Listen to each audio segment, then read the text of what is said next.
All right, so let's talk about the movement of all movements, the body weight squat. The squat is something most of us perform every single day, multiple times a day. Every time you sit down and you stand back up, you are using squat mechanics. And following proper form and learning how to perform the squat and then getting stronger at it will not only make your workout stronger, you'll also be able to do things better in life, like at home and at work, and you'll feel stronger and have more balance. So let's go over proper squat mechanics step by step. And then I'm also going to show you some common mistakes to look out for and then some modifications. Okay, so first let's stand with our feet about shoulder width apart. That's your starting position. And your feet are going to have a natural turnout. So sometimes when you just naturally stand there, your feet are going to kind of naturally turn out. That's kind of what you want. So not a turnout like a duck, basically just a slight turnout with the feet. And that's going to be our starting position. Now to perform the squat, what I want you to think about is shooting your hips, so we're focusing on the hips, shooting your hips back and down. Okay, so you almost want to mentally envision there being a chair behind you. There is not, don't make that mistake. You want to envision that there's a chair behind you and you're sitting down in it. That is how you perform the squat. A lot of people make the mistake of thinking, oh, I just need to lower my body to the ground. And so they just lower their torso to the ground, but that's not a proper squat. You're actually just going to keep that chest up. You're going to keep your core tight and you're going to keep a neutral spine. So you want to make sure that you're not rounding your shoulders or your lower back. You want to make sure there's not an arch in your back. Keep a nice neutral spine. And you're going to shoot those hips back and down. Now, the big question next becomes, how far down do you go? First, if you have pain or injury or mobility issues that prevent you from going down or you feel pain at a certain point, I only want you to go as far down as you can, pain-free and with proper form. If you don't have those inhibitions, what you want to shoot to do is go to about parallel or just below. Now, parallel is when your hip joint is in line with your knee. That's when your upper leg is parallel with the ground. Don't confuse it for when the underside of your leg is parallel with your knee.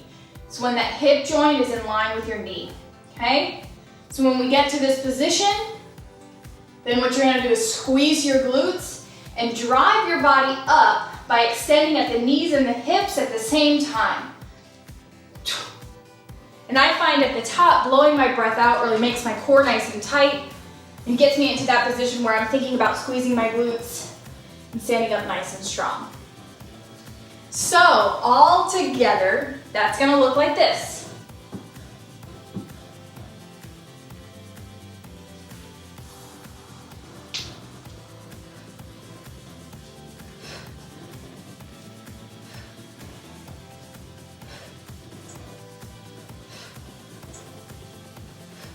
All right, so there are 3 common mistakes that people make when doing the body weight squat. The first is they let their knees cave inward. So on the descent, those knees start to cave inward as opposed to what they should be doing, which is tracking over the toe. Now, if this happens to you, I want you to jump to the band squat video, which is under the band exercises section. That really will help activate the glute med and the glute min, which are responsible for keeping our knees in line and tracking our knees over the toe. Okay, so mentally, also this will help. I want you to think about when you're descending into the squat, spreading the floor with your feet. So if you think about that, what you're basically doing is kind of pressing into the outsides of your shoes. And as you descend, if you think about, spreading the floor, pressing into the outside of the shoes, you'll naturally get your knees tracking over your toe. And it'll get you thinking about preventing you from having those knees cave inward. Second most common mistake that people make, and I alluded to this before, is the chest dropping. You do not want your torso to drop when you do the squat. You want to keep your chest up, shoot those hips back and down. So really thinking about shooting those hips back and down will help.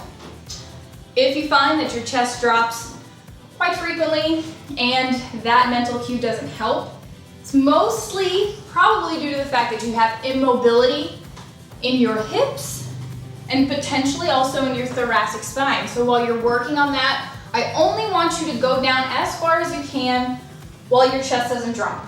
So if that's just simply a half squat, then that's what you're gonna do. And the last, most common mistake that people make is the butt wink. Now this is a little bit of flirting going on, and usually flirting is fun, however, not in this scenario. So the butt wink is the term that is given to what happens at the bottom of the squat when the pelvis tucks under the body. So I'm gonna demonstrate it, see if you can see it. Okay, so it's that little last section where instead of keeping my glutes nice and tight in a neutral spine, boom, my sacrum, my pelvis tucks underneath my body. Now this puts the low back in a vulnerable position, especially if you have weight on your back. You don't want to be winking at anybody with your butt. So what you can do to prevent this from happening is really think about keeping those glutes nice and tight and engaged while you're doing the squat. You may find that you don't go down as far, but that's perfectly okay. You can keep those glutes nice and engaged. Think about remaining tight, keeping a neutral spine.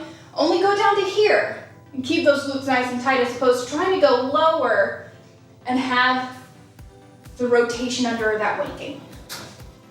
And lastly, let's talk about modifications for the squat. So if you don't feel comfortable with the squat because you're not too sure where it is that your form is compromised, or you feel like you can't get down far enough, or your chest starts to drop a lot, I only want you to focus on doing a quarter squat. So quarter squat is basically a fourth of the distance of a normal squat.